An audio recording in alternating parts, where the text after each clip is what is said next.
respect, has said, "We have nothing to fear for the future, except as we might forget how God has led us and His teachings in our past history." And it's exciting to see that God has indeed been an active person in our lives in the past as we face challenges and new tasks in the future. I guess because I'm the old-timer around here, been here the longest, from time to time it's my privilege to tell a little of the activity of God in our past history. And it's a thrilling story. I suppose if you want to know what this place is that we call Weimar Institute, you've got to go way back, actually past the turn of the century, to bring it up to date. Just a little pre-Seventh-day Adventist history for your edification. From our understanding, this used to be a little community that they called New England Mills, a little kind of a gold mining town center. Had a post office, a bar, the usual equipment. When they decided to apply for more permanent status as a post office, the federal government said, New England Mills is too long of a name. And they said, all right, we'll come up with something shorter. And they remembered an Indian tribe that used to live in these parts, and they had a chieftain by the name of, the Indian tribe was the Olipa Indians. And they had a chieftain by the name of Weimar, W-E-E-M-A-H, as best we can tell. So they went to the post office and they said, we want to call the place Weimar. And both the federal government said, fine, we'll call it Weimar. Did you get that? Something got lost in the translation, and it ended up with the Americanized pronunciation of the German spelling of the town of Goethe in Austria, but actually named after an American Indian whose memory got obscured in the process. This place actually began then developing a medical center back in the year 1917. In 1917, 33% of the people who were dying of tuberculosis. And they felt the only way to treat people with tuberculosis was to isolate them, get them off by themselves, give them lots of fresh air and sunlight, and lots of water. Almost sounds reminiscent, doesn't it? Well, a group of California counties got together, about 13 of them, and they formed a cooperative venture. And in 1919, they began construction here on this facility of buildings to house tuberculosis patients. These different buildings were, most of them, named after different counties. The building down there that's the college building, up until just recently, there was a little sign on the corner and it said Amador. Amador County put up the money for that particular facility. And there was Siskiyou and Inyo and several other counties that built these different buildings. And they began to take care of tuberculosis patients. The cafeteria that you see here was built and then burned to the ground in 1921. It was later rebuilt with a heavy concrete foundation, and what you see is the 1921 version of the cafeteria. The buildings had a charm of their own. We have, in fact, if it were darker, we could show you pictures.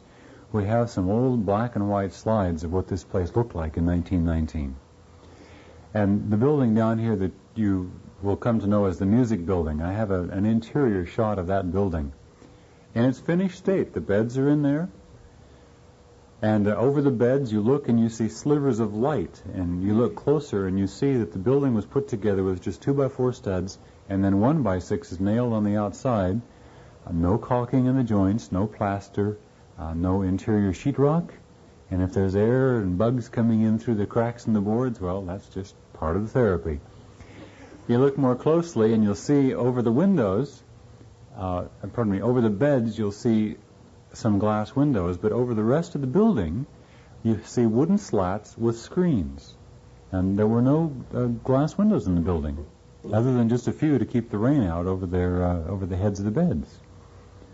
In fact, this building behind you that we now know as NEWSTART Lodge earned an interesting name back in the late 20s. It was the first building on the campus where the management experimented and put glass windows in all of the building. And they came to know it then as the Glass House. And when we purchased the property in '77, it still had signs around the campus pointing to this building as the Glass House. And we dug into the history to find out why. Well, later they put glass windows in the rest of the buildings. The building that is currently known as Echo Hall has an interesting history.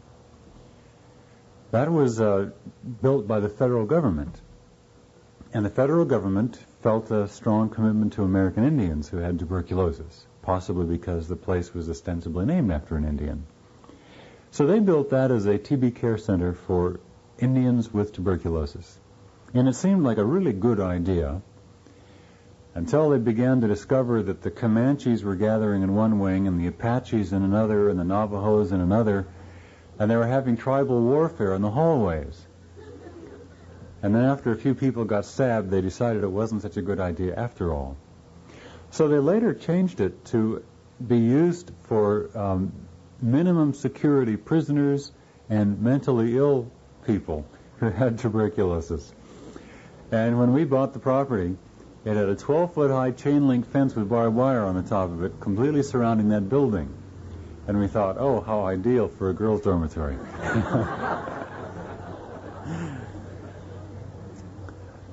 We later felt that might be a bit insulting, and so we took down the fence. Through the years, it became known as a very well-established TB center. At times, it would hold as many as 550 people. Some of you might notice, if you've been walking in the back property, that there's what we call a bone orchard, or a cemetery back there. There were quite a few people who, through the years, simply when they came here, it was a one-way trip. And when they died, there was no one to take their place, no one to take them away from this place. And that was kind of a potter's field, a cemetery for those who had no place else to go. It went through several different place names. The earliest name that we can figure out was Weimar Upper Respiratory Sanatorium. And you say that real fast 3 times over, and you'll realize why they eventually changed the name. Weimar Chest Center, I guess it was for a while, and then Weimar Sanatorium, and then everybody lately just began to call it Weimar. That's a name that stuck, as you can tell. You'd be interested to know that in the late 60s, middle to late 60s, with increasing medications to care for tuberculosis patients, the need for a TB center began to diminish. As I mentioned, back in 1919, more than 33% of the people who were dying with tuberculosis. By 1977, when we purchased this property, it was 0.3% of the people who died were dying of tuberculosis. So its need for a TB facility began to diminish, and a number of the buildings that were operated as wards for the TB patients just began to diminish, and they shut them down. The counties then tried to operate it as an acute care medical center, but that didn't seem to be making it financially either. So they put it on the market, and they sold it to a man named James Ralph, who was Dr. James Ralph. And Dr. Ralph tried to run the place as a medical center. After a while, though, people discovered that his doctorate was not in medicine. It was in psychology or something else. And they put him in prison for practicing medicine without a license. And the place was repossessed by the counties. During that time, the Vietnam War was winding down, And this became the major West Coast relocation center for Vietnamese refugees at the close of the Vietnam War. And at times, as many as 1,400 people were pressed onto this campus waiting for relocation. In fact, we've talked to some of the folk who worked here at that time, and they said that when the inspectors would come, they would try to, hide people under the stairwells and in the steam tunnels under the building, but the inspectors knew that they were here and realized it was a temporary situation, and so just kind of winked at it and let it pass. When we found the property, we found a number of evidences of the Vietnamese era. Apparently, entire family groups would move into a building, into a place previously designated for one bed. And you would see a Vietnamese name and designation of the different family members that would live in each of these little cubicles. We understand that many of the Vietnamese were relocated into the Northern California Society here and have done very well. The war in the relocation process finally came to a close, and the property was purchased by a gentleman from the Placerville area whose desire was to build a retirement center here. And this man had some marvelous plans of what he was going to do, but he had a heart attack before he could get very far into his plans. He decided that was a bit too much to take on, so he put the property on the market. And he went for part of his post-heart attack care to a man who was later to become our first medical director. And that enters into the story as it develops.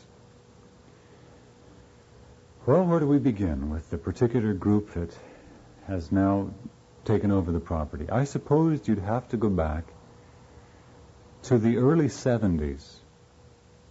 And there was a nucleus of Northern California Seventh-day Adventist laymen who began meeting on weekends to study and to pray and to seek new and deeper directions in our lives. It started with just a dozen people in a little cabin on New Year's Eve of 1970, January 1, 1971, up at South Lake Tahoe. And about a dozen people came together and spent that New Year's Eve seeking God's will. The spiritual experience that ensued was rich and intense, and there was a desire to meet again. And so a couple of months later, maybe 25 people got together again for a weekend of study and prayer. And through the months that followed, that group grew until larger and larger facilities were necessary. 100 people, 150, 200, 300, until finally some 350 people were meeting on a somewhat regular basis at a retreat center up in Chico. And the feeling was that God was looking for some new breakthroughs with his people, in which what had been done in the past was not adequate, and it was time to try some new things in our individual lives and perhaps in our corporate lives. Our study led us in the direction of a focus in medical care and health ministries, and a focus in the field of education. As we went back to the inspired councils, and this is one feature that characterized these study sessions, looking at those red books as if we'd never seen them before, and just feasting on the treasures that were there. And as we looked at such material as the book Education and Ministry of Healing, we began to see that the Lord was calling us as a people to do things in health and in education that had not previously been done. Not necessarily to sit around and criticize the failings of the present system, but to zip our lips and get busy and to do something along the lines that we felt God was calling us to do. And so it wasn't long before that group became quite convicted that we needed to get organized and establish a center of ministry for doing health and educational work. This was in the fall of 1976. In October of 76, Dr. Raymond Moore from the Hewitt Research Center, realizing the impetus that was involved here in this group, and also wanting to put us in touch with people from all over the land who had similar interests, held a kind of an open forum session down at Loma Linda. They were expecting maybe 50 to 75 people to come from around the nation who were interested in this kind of project. To everybody's amazement, more than 300 people showed up.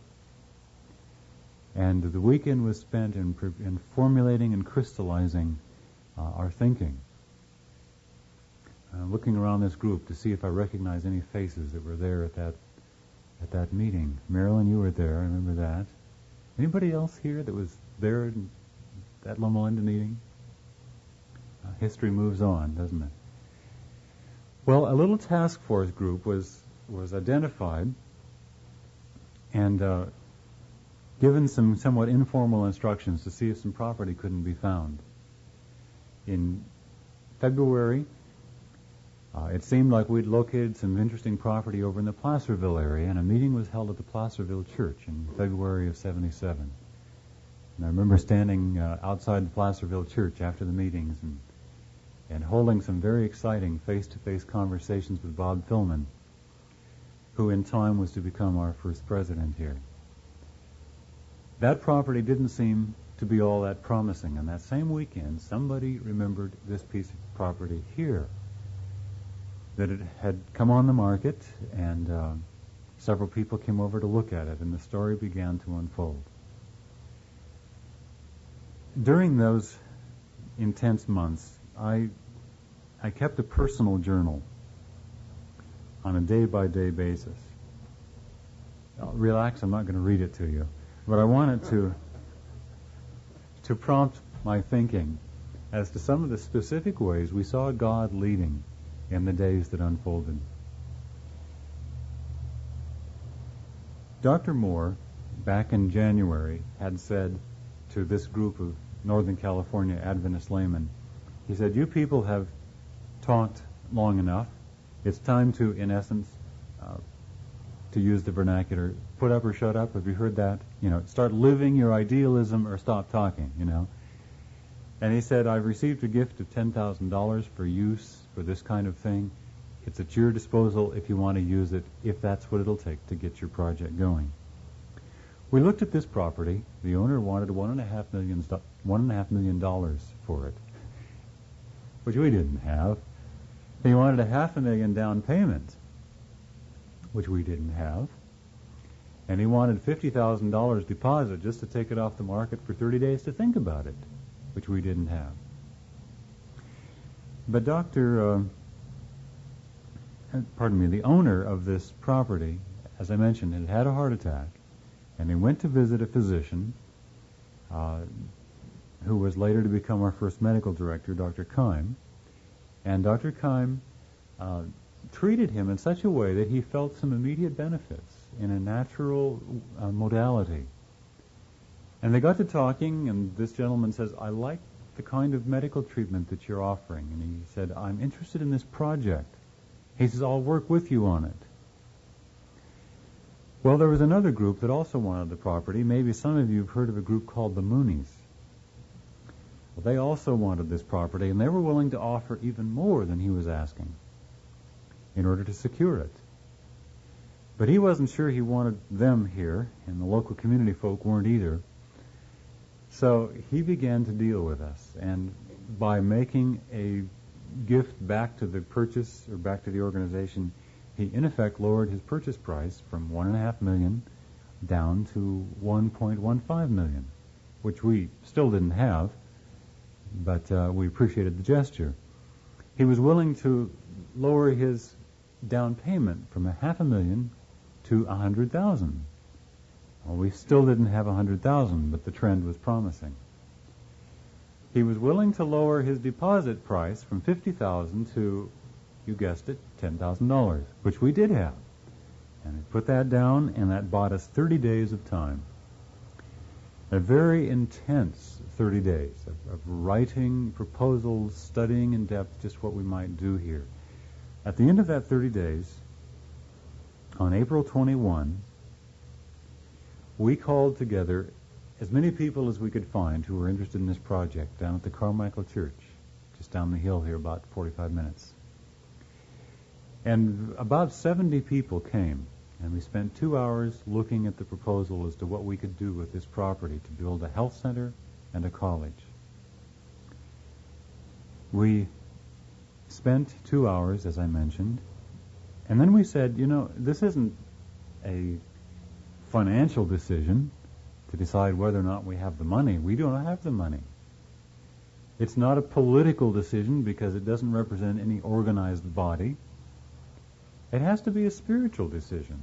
If God is leading in this, then the financial and all the rest will come together. So we broke into small prayer groups, and for about 20 minutes prayed in small circles. And after that said, okay, no more speeches. We want to know, what has God said to you? So we distributed little 3x5 cards, and we said, simply write yes or no on those 3x5 cards. Should we go ahead with this purchase? And our thought was that we would take those cards and divide them into 2 stacks and see which of the stacks was the larger. Well, 70 cards went out and 70 cards came back in, and we counted those cards, and every single one, without exception, went into the yes stack. Well, some of them said amen or move ahead, but nonetheless we saw it as a distinctive gesture from God saying, go ahead. We formed a board that night, and 2 days later, on the 23rd of April, we signed the purchase agreement. And that's been about 6.5 years ago now. And the Lord hasn't let us down since. And what an adventure it's been. On May 6th, we published our first edition of what we call the Weimar Bulletin. We ran off 500 copies of it, wondering where in the world would we give away 500 copies. Before the week was over, we went back and ran off another 500 copies. Last Wednesday, we labeled, a little over 20,000 copies of that edition. And it has been a thrilling experience to see that seed of interest grow. On May 22, we had a work bee here on this campus. We just said, anybody who's interested, come. And about 35 people showed up and spent the day dealing with a huge problem, pine needles.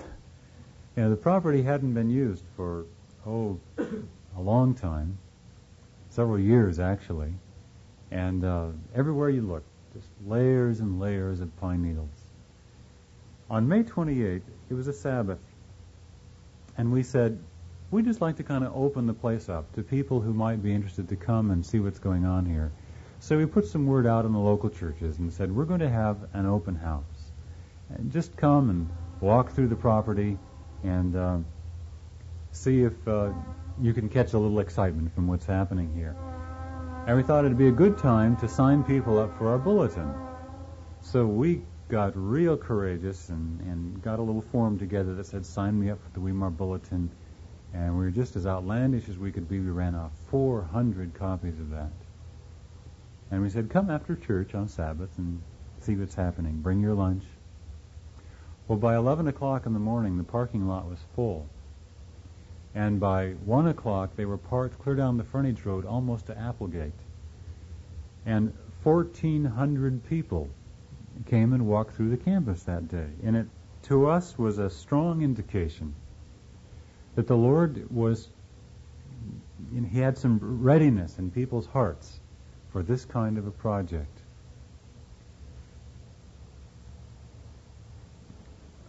On June 1, I officially resigned my work at the Pacific Union College Church and made preparation to move over here as the the man on location to help get things started. We were looking for a full-time president, but In the meantime, it was my job. Several other families began coming. By the end of the summer, more than 40 people were here to work. But those first few weeks were a frantic experience. We arrived on June 14. On June 15, a team of 20 people showed up, not to work here, but to work down in the inner city in Sacramento. They had an active summer ministry program going there, and the conference had said, well, can you folk at Weimar house them? And we said, well, we don't know, we'll try. They showed up that night, the same night that we arrived, and our furniture was still in boxes, and by the next morning they were expecting us to feed them and house them, and the cafeteria was leaking in the roof and shut down, and so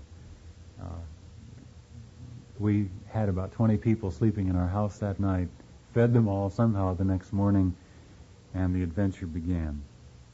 By the 17th, we were serving food in the cafeteria. Well, I wish I could tell you in detail. There's a 6-hour version of this story, but let me just highlight a couple of interesting experiences. Here's my entry for July 26.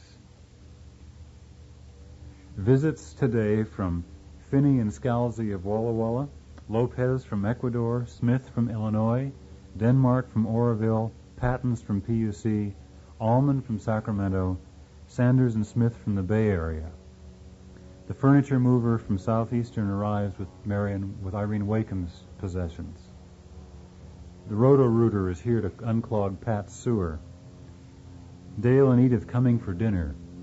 8 long-distance calls placed regarding a potential president. Lori goes to the doctor's office for x-rays on her back. A typical day. And then later that evening I added, Becky Nelson comes for marriage counseling and Lori faints on the couch. Well, that's about how things were going, to try to get this facility open and running as quickly as possible. On August 2, Richard Fredericks arrived to become, you might say, my assistant, and he was a tremendous help during those opening days. I just want to spot a couple of interesting experiences. When we found the cafeteria here, the cafeteria had silverware in the drawers and chairs under the tables, and everything was ready to go. It just had one problem. As I mentioned, it had this huge leak in the roof. And even though we'd been having a 2-year drought with no rain to speak of for 2 years, we felt we couldn't run the risk of starting another season without patching that roof. So we got busy and put new shingles around the outer perimeter. But the center of the roof, over the kitchen area, is a flat roof. And it was sagging, just enough to make a nice pool right in the middle. And right where that pool was a hole. And that hole was right over the preparation table in the kitchen. And when it would rain, a column of water somewhere between 2 and 4 inches thick would come straight down there. And all the plaster had fallen off the ceiling, and it was quite a sight. So we were looking for somebody to patch that hole in the roof. It required a special procedure called a hot mopper, that is, somebody who could pump liquid hot tar up there to re-roof it. We couldn't find anyone.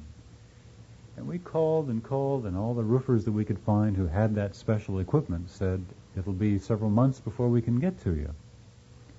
Well, it was November, and we weren't sure when that 2-year drought would end, and so we did what we often did.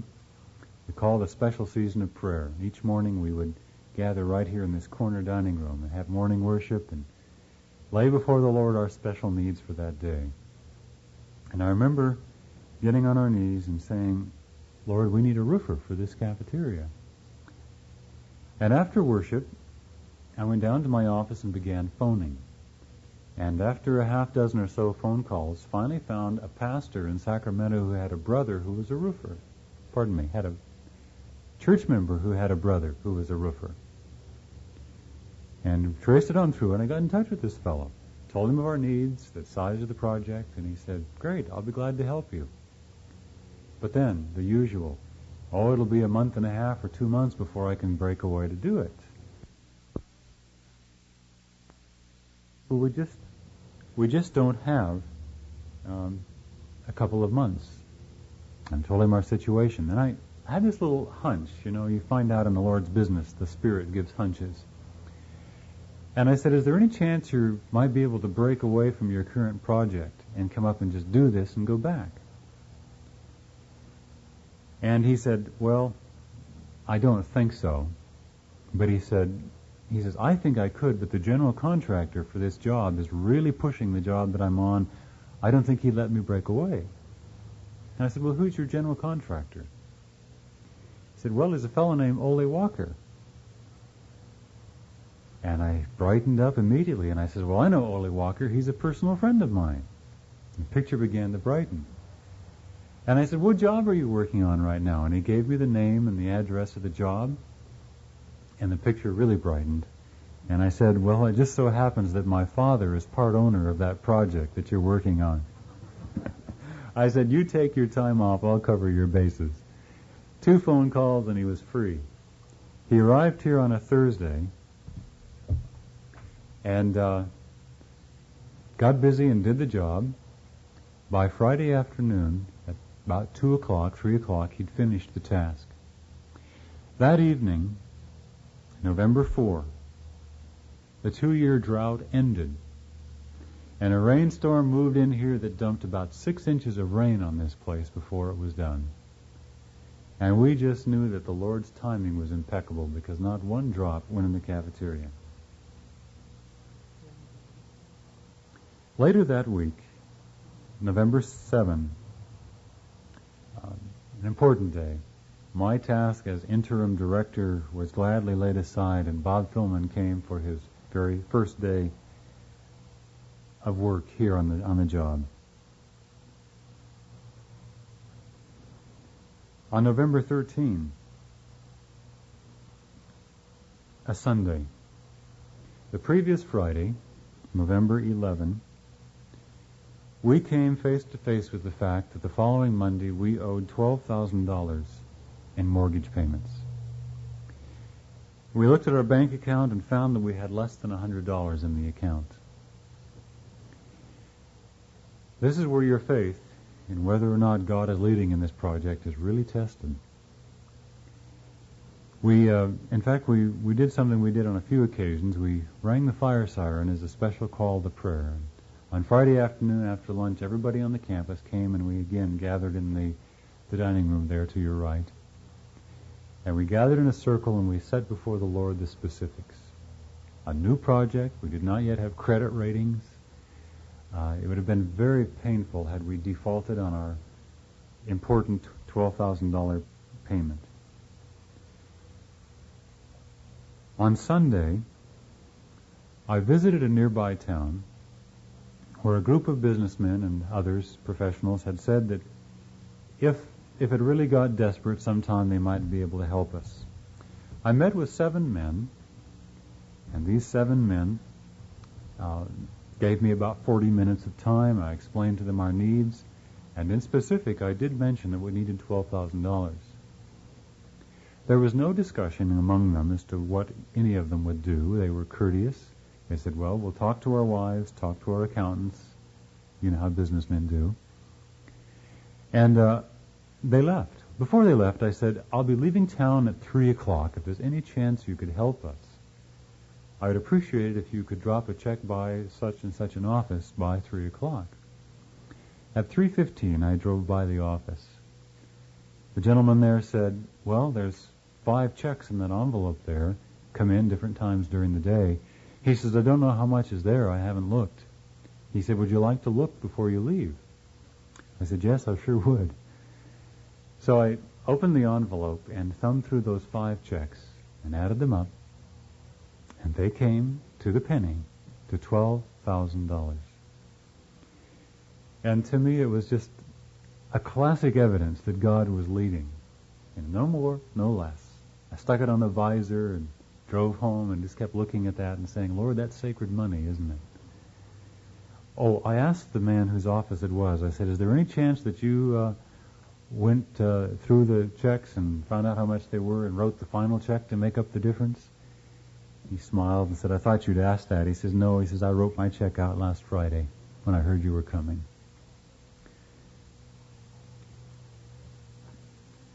We had some fun times. I remember the time that a group from the Porterville and Exeter area came up. It was that first Thanksgiving vacation. And this dear group of folks came up from that part of the world and brought a whole bunch of young people with them, the youth group from the Porterville churches, area churches. And they were going to paint this building. And they got busy with their own equipment and just hustled real hard and had that building almost entirely painted by the end of Thanksgiving Day. They finished the rest of it after dark or early the next morning. When they left us enough money to pay for the paint and even for the food that they had eaten while they were here. It was just a real blessing. But I remember one time, that particular trip, they wanted to see a tour of the campus. So we said, all right. So we began just walking them through various of the buildings.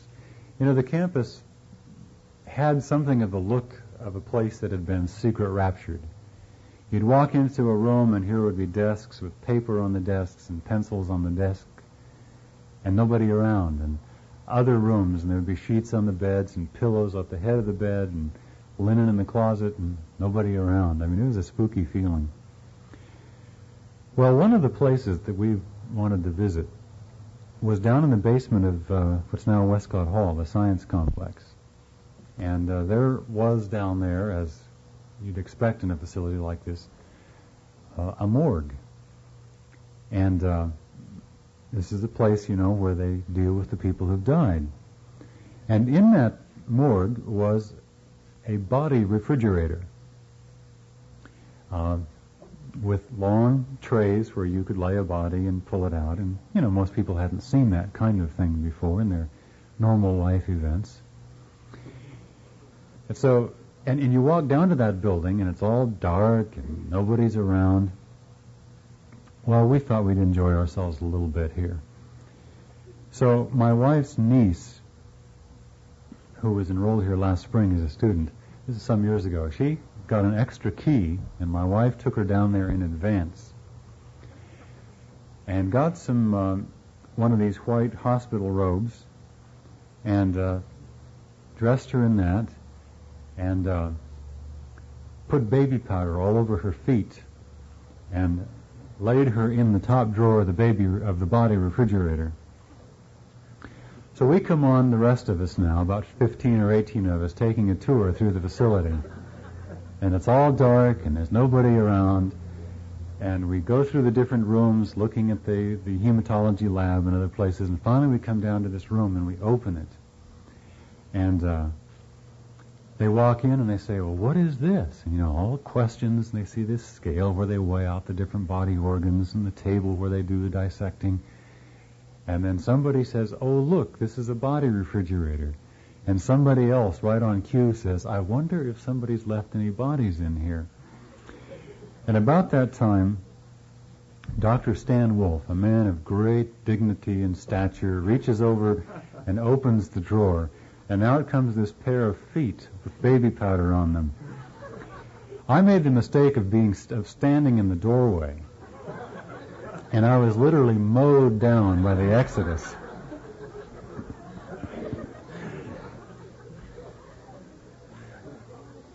Because, you see, the body kept coming out a little further and further and further, and just as her head became visible, Debbie sat up bolt upright and said, boo!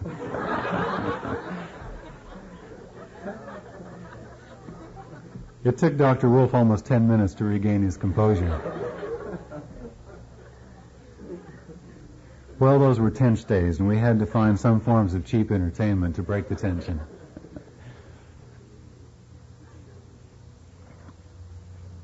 The Lord's miracles were constant. In December we were busy sizing up what needed to be done to this building to open it up as a healthcare center. It didn't have any restrooms adjoined to the rooms. Each pair of rooms had a pair of toilets between them, but there were no showers in them. It just wasn't the kind of facility you would want to bring guests to live for 25 days. So we put together a complete remodeling package, and were faced with a staggering plumbing bill in putting new toilets and sinks and showers in each room. Plumbers at that time were getting about, $36 an hour? Something in that range. And I might mention that for the first 18 months that we were on this project, the staff members that were here, the builders, the physicians, the professors, the painters, the cooks, everybody, got board and room and $10 a week. And we couldn't afford to pay plumbers more in 1 hour than we would get in 3 weeks. It wasn't we were prejudiced against plumbers, we just didn't have any money. So back to our prayer circle, and we prayed specifically that somehow the Lord would help us locate a plumber who'd be willing to do this job. We didn't have a plumber on our staff, and being a commercial building, it was required that we have a licensed commercial plumber doing the job. On a Friday morning in December, a couple arrived on campus and began to discuss with us the various needs on the campus. A very gracious couple. I couldn't figure out who they were. Every time I turned to them to ask them who they were and what their interest was, they just kind of graciously demurred and turned the attention back to the conversation. And we walked all around this campus for quite some time. We ate lunch in the cafeteria. More questions. What's your philosophy? What's your approach? Who are you affiliated with? After lunch, more questions. And it was Friday afternoon, it was December, and I was eager to get home to prepare for the Sabbath. But somehow the Lord just kept my lips zipped, and I just kept answering their questions. Finally, standing right over there on that sidewalk, they stopped, and he turned to his wife, and they spoke a few quiet words to each other. And then he turned back to me, and he said, okay, we'll help you.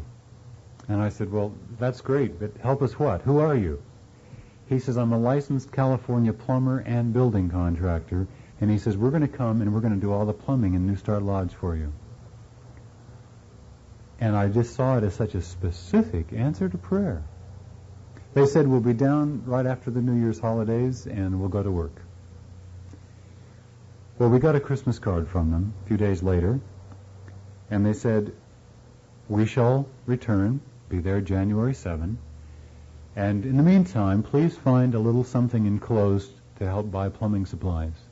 And enclosed in their Christmas card was a check for $10,000, which bought all the plumbing supplies for the entire project.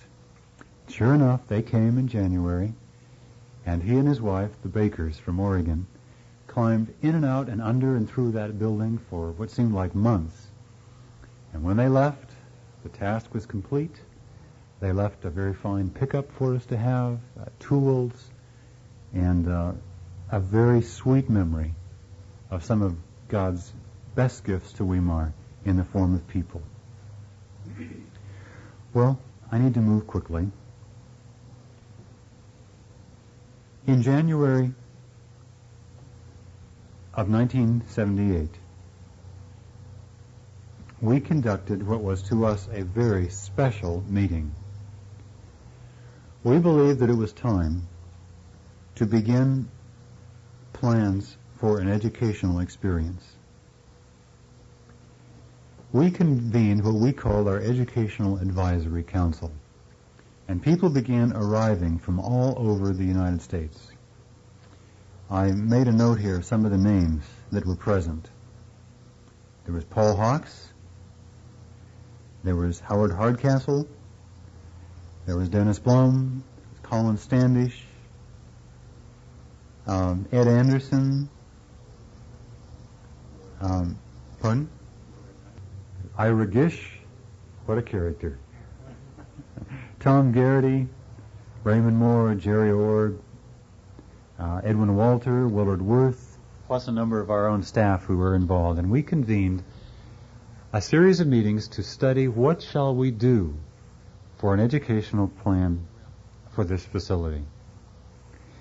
The keynote address that evening was delivered by our president, Bob Fillman, and we felt it might be interesting for you to hear once again the challenging message that was presented that evening. And so just to give you a break in hearing my voice and to let you relive some of that experience, we've asked Bob to present again that same brief challenge that opened the session that evening. Privilege and awesome responsibility to introduce a series of study sessions which, in my opinion, has the potential to produce the most significant and far-reaching educational framework in recent denominational history. Just pause to consider how much freedom we really have as we begin to lay plans for a college at Weimar. 1. We have no resident faculty around which to build a curriculum. 2.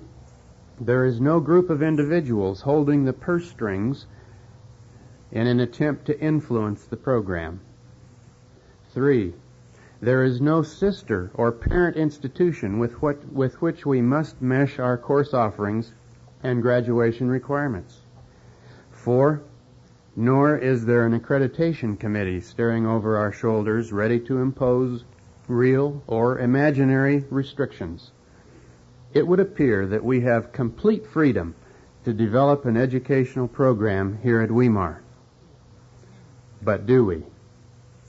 On closer scrutiny, I have come to the conclusion that only the first is really true. We have no existing faculty around which to develop our curriculum. Let's look at the other points more carefully.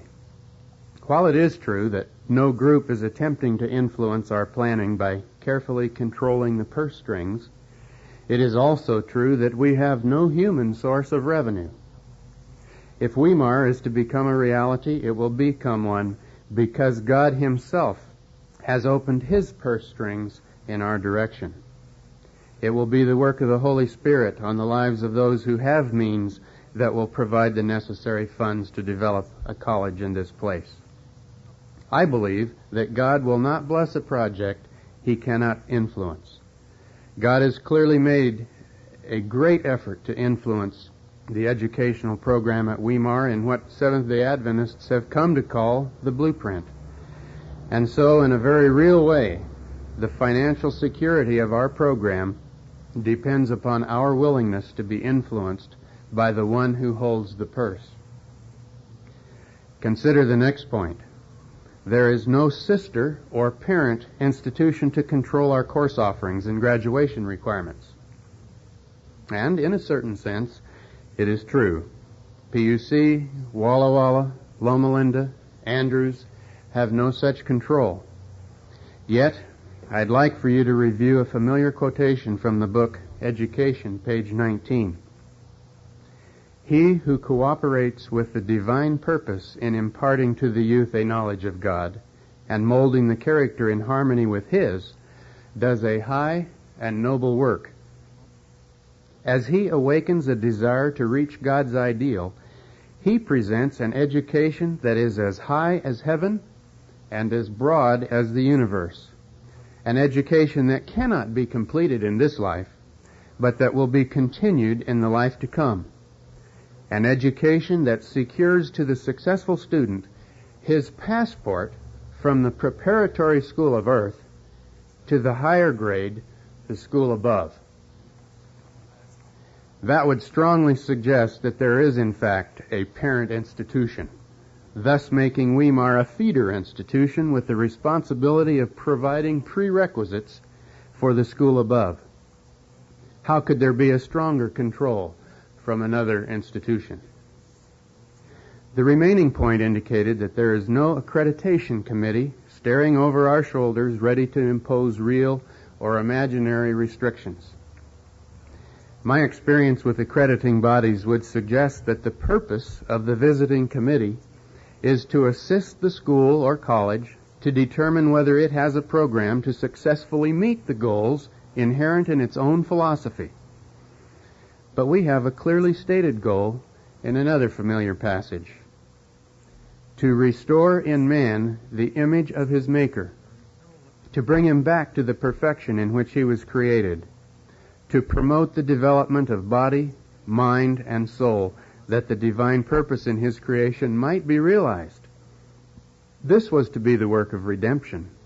This is the object of education, the great object of life. God himself will serve as our accreditation committee to judge how successfully we meet our goal.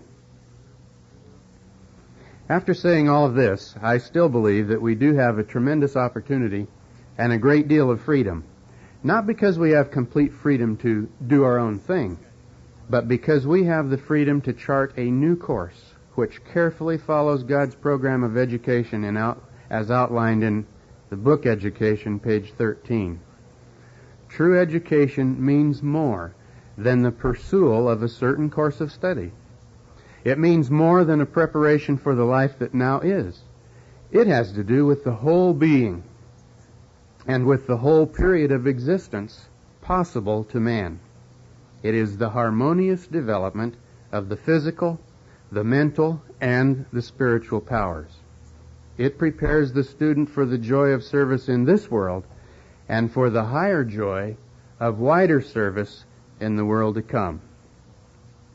We are here this week to lay the groundwork for an educational program which has a true balance among physical, mental, and spiritual faculties. But it will not be easy.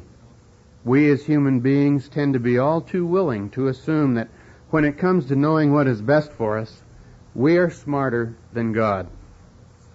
Nearly the entire history of our planet is a dismal commentary on the results of knowing better than God. Notice some of the results of distorting or ignoring the phases of education God intended. Physical.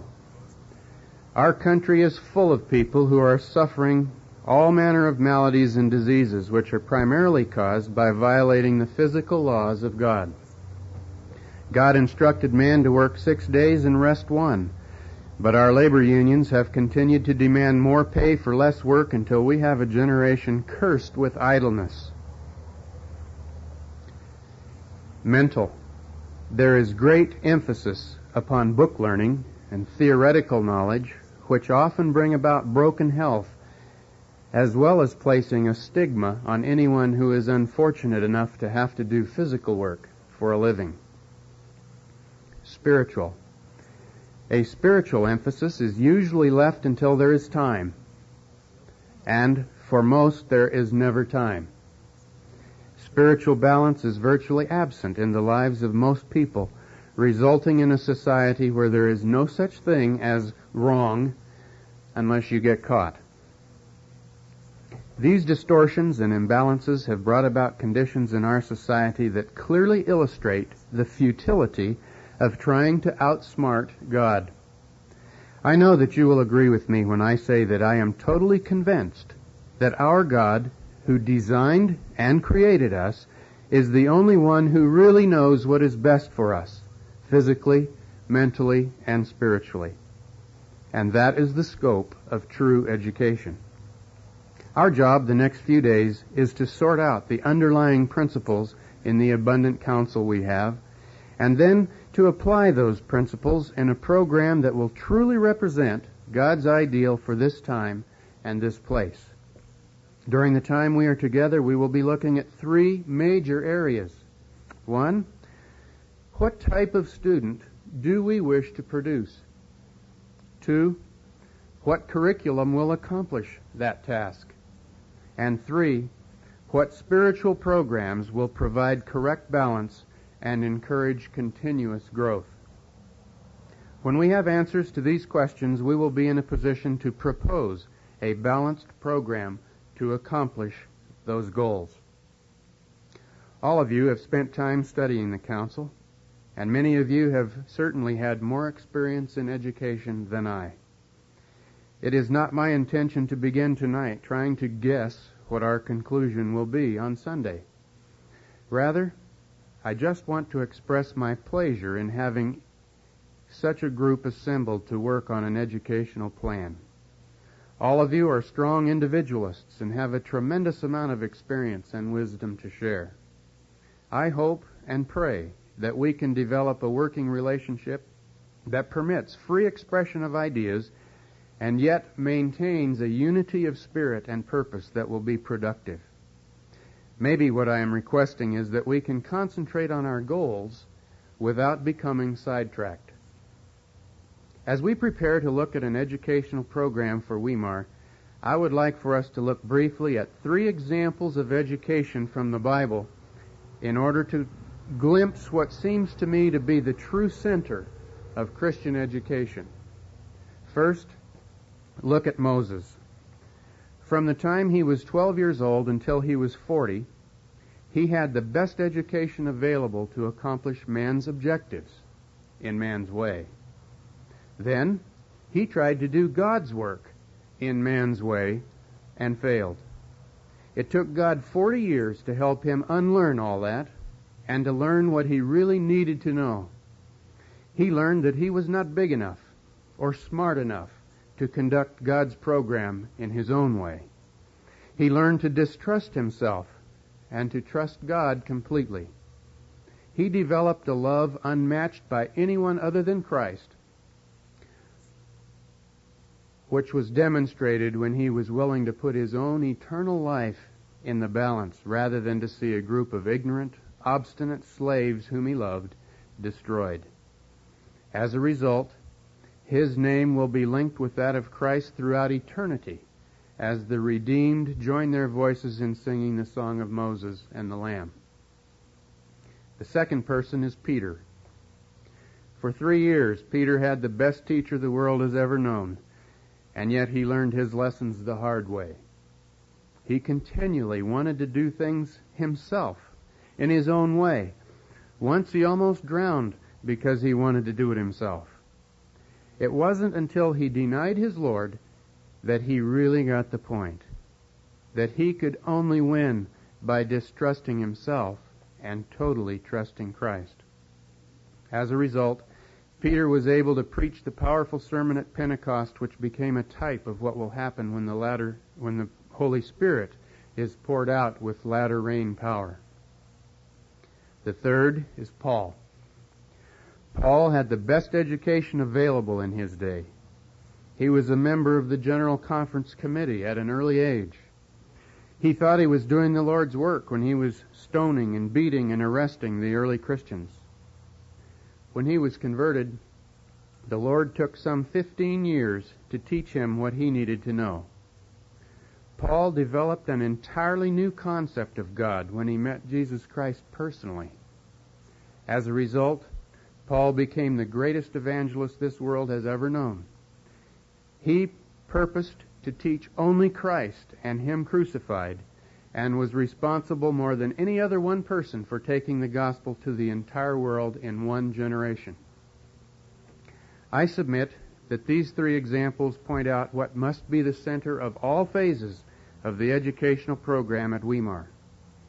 Christ must be presented in such a way that all those involved really learn to know Him. To know Him is to trust Him. And only as one comes to trust Him is he willing to give up on himself and let Christ lead. When people are ready to distrust self and fully trust Christ, they are a giant step toward the object of education, to restore in man the image of his Maker, to bring him back to the perfection in which he was created. As we plan this week, let us consciously keep Christ at the center of every phase of the program. Now, in closing, I would like to share something very personal with you. The other day, as I was reading Peter's sermon at Pentecost, I was stopped by the 17th verse of Acts 2, where he is quoting Joel in the Old Testament. "And it shall come to pass in the last days, saith God, I will pour out my Spirit upon all flesh. and your sons and your daughters shall prophesy. Your young men shall see visions, and your old men shall dream dreams. I found myself wondering whether I should be seeing visions or dreaming dreams. I came to the conclusion that I should more appropriately be dreaming dreams. You know, I do have a dream, and I'd like to share it with you. I have a dream that Christ will be the center of every phase of the program at Weimar. I have a dream that scores of young people will come to Weimar and learn the importance of placing Christ first and last and always. I have a dream that Weimar's educational program will picture Christ so accurately that they will begin to become like him because, quote, it is a law, both of the intellectual and the spiritual nature, that by beholding we become changed. Great Controversy 555. I have a dream that those associated with Weimar will become so enthusiastic that they will start other Weimars in other places. I have a dream that Weimar will have a part in producing a generation that so clearly reflects the character of Christ that it is safe for them to step from this earth into heaven without seeing death. I have a dream that during our lifetime we will have the joy of looking up and saying, "Lo, this is our God. We have waited for him, and he will save us." I have such a dream, and I invite you this week to lay the groundwork for its fulfillment. Before we resume with about another 10 or 12 minutes of quick history, would you like to stand up and go up on your tiptoes and put your arms up in the air? And I have had the joy and the privilege of seeing that dream in its initial stages. I think some of you students have had the privilege of participating in seeing that dream. But that dream goes on. And there are others here who share that dream, I know. In fact, a good friend of mine just joined us, Elton Wallace, who is the president of a new university in Africa. Elton, welcome. Glad you're here.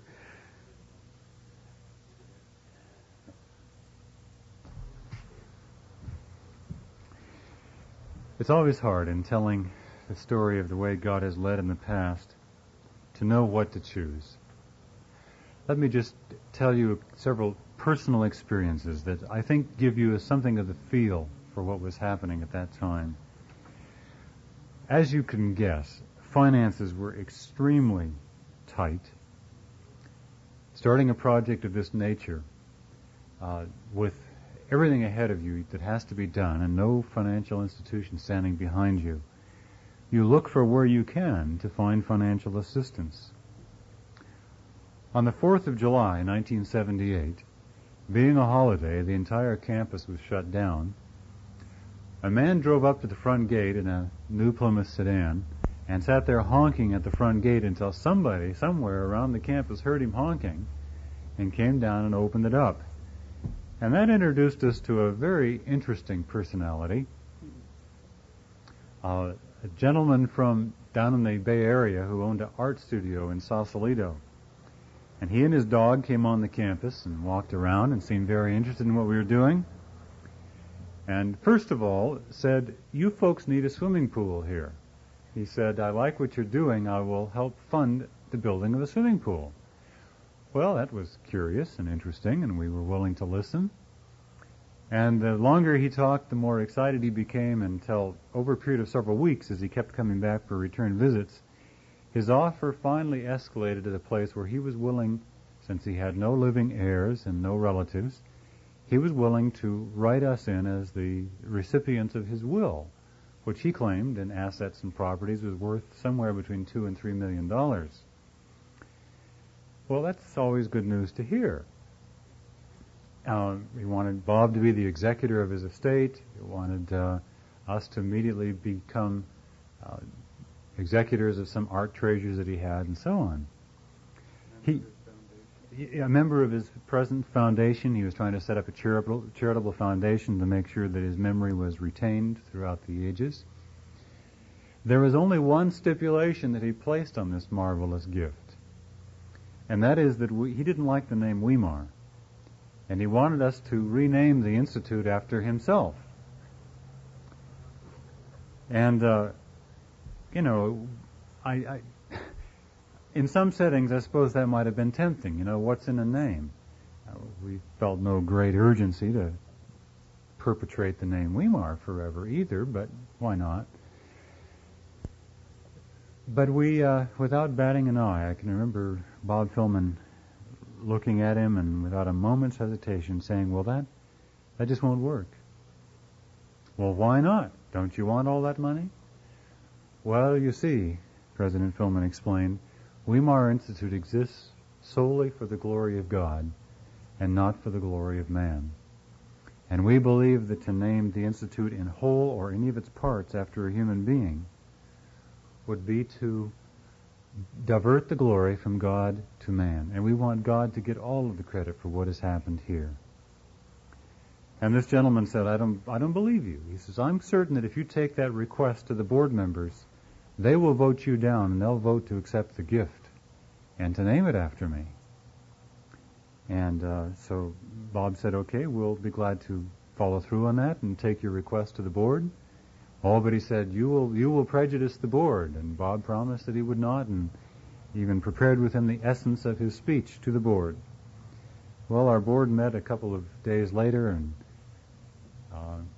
in an absolutely flat, unemotional tone, not revealing any biases either way, Bob announced the offer of a gift of some $2.5 million to the Institute, and all that we had to do was rename the Institute after this gentleman.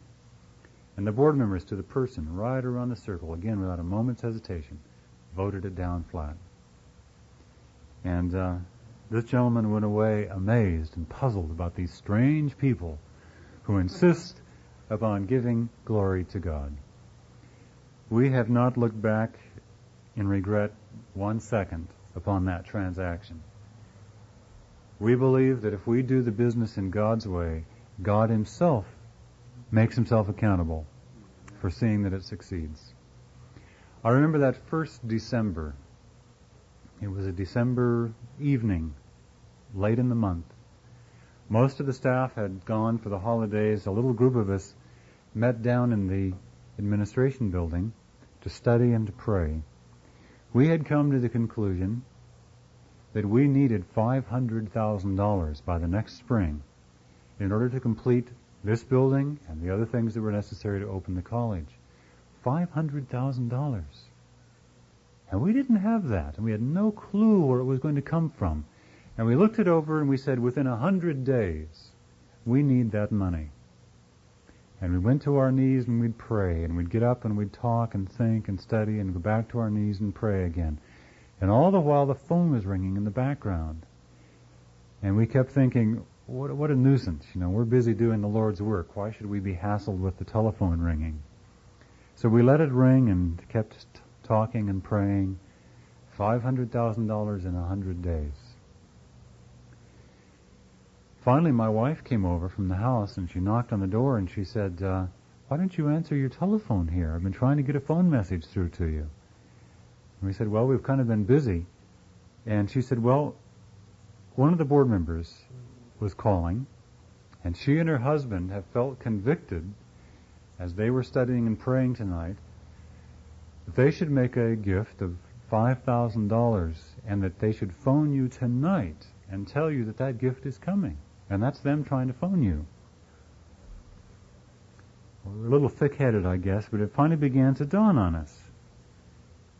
500,000 in 100 days.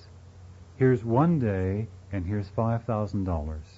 And our minds immediately went to that text, as your days, so shall your strength be.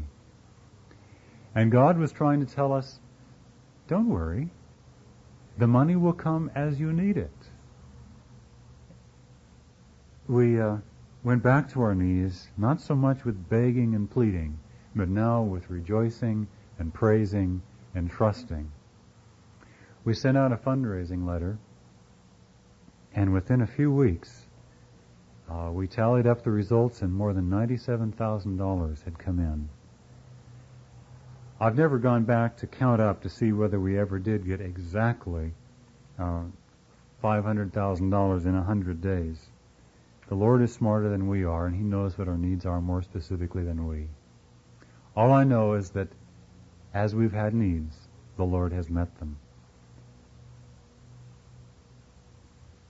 I've got to tell you another interesting experience. This actually goes back a few weeks. One of our physicians on our board was traveling in the East and doing some lectures on health. And when he was in West Virginia, he met a middle-aged man there who was in terrible physical condition. He was overweight, he had severe arthritis, he had borderline diabetes, he had severe high blood pressure, and 2 or 3 other major problems. And he came to the doctor and he says, "Doc, I've been out of work for 3 years now because of physical disabilities. I've got to get back to work." And the doctor said, "Well, why don't you go on out to Weimar? They'll help you." Now, mind you, this was November of that first year, and we didn't open the health program till the next May. But he had made some agreement with this gentleman that if he'd come out here and help us, we would give him medical care in exchange. Well, the doctor was a busy man, and when he got back to California, he forgot to tell anybody here that he'd made such arrangements. And one evening, about 9 o'clock, I get a phone call, and he says, "Hi, this is Joe, come get me. I'm at the bus station in Auburn." And I could tell from the tone of his voice that he wasn't ready for any lengthy explanations. So I went down and met Joe. And Joe was so overweight that he could not button his coat in front of him. It lacked about 6 or 7 inches. He was so arthritic that he could not close his fingers around the handle of his suitcase. So he'd had to have the bus driver unload his suitcase for him.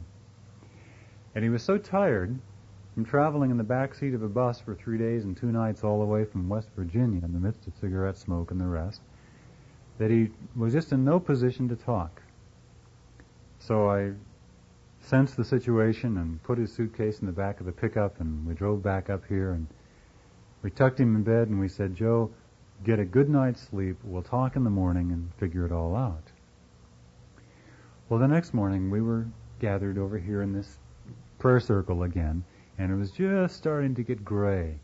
And we looked out the window over here towards this building.